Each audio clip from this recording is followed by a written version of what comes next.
Почитувани сограѓани, во нашата програма има еден посебен дел, така наречен регистар на потреби и приоритети на граѓаните, каде што за секоја местна заедница во Битола, врз основа на средбите и контактите што ги имавме со граѓаните, се запишани нивните приоритети. Сојузот за иднината планира во наредниот 4-годишен мандат да направи.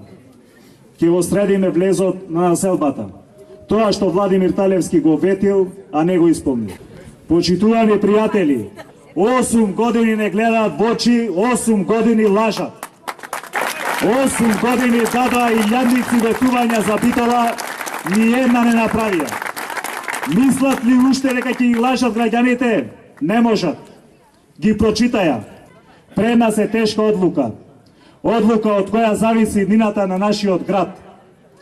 Одлука од која зависи дали ќе живееме во ваква Битола или ќе живееме во просперитетна европска Битола.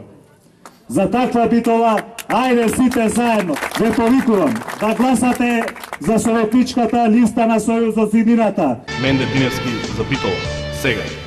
Нека не лажи Владе дека ја сакал Битола. Па ако ја сакаше Владе Битола. И оние силни 200 милиони евра што ги потроши, најмногу што завршија во неговите джебови, Битола ќе имаше поинакво лице. И затоа народот гордо во недела на 24 март ќе даде поддршка за нашата советничка листа предводена од Васко. Ќе даде поддршка на новиот градоначалник Диневски, што ветува иднина и перспектива. И многу гордо, цврсто и решително ќе си ја вратиме Македонија на граѓаните. Да живее Македонија! Талевски мора да си замине. Сакам да се обратам до него. Талевски е синоним за лага, синоним за арамилок, синоним за алчност. Талевски е човекот кој што премина од СДСМ во ДПМН само да си ги излечи своите болни фрустрации и да си ги задоволи своите болни амбиции. Талевски е човекот синоним за незнајно потрошени 200 милиони евра.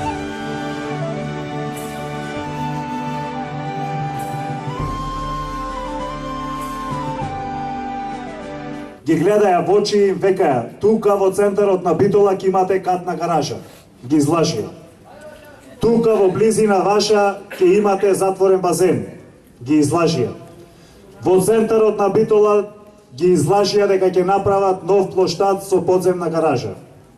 И можам да редам уште многу други проекти за кои ветија, а ништо не направија. Во текот на денот бев на две улици. Едната Неготинска, другата Стрчин.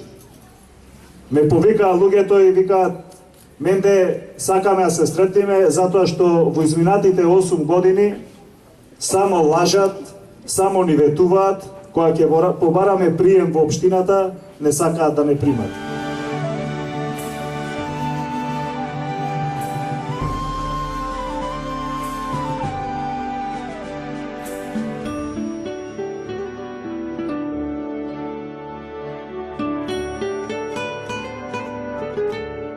Денес се наоѓаме во старата Битолска чаршија, денес е петок, пазарен дел и за жал истата е празна. Дуќанчиите трговци кажуваат дека секој ден се затвораат се поголем број на дуќани.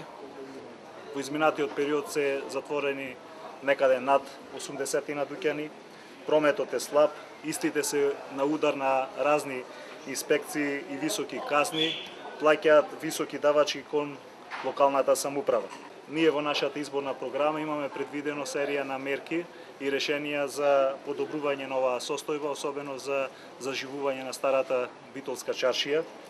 Имаме предвидено поддршка за старите занаети, ќе ги разгледаме можностите за намалување на комуналните давачки кон општина Битола. Битолската чаршија заслужува и да биде раздвижена и полна и со насмејани и весели лица, затоа што тоа битолчани го заслужуваат.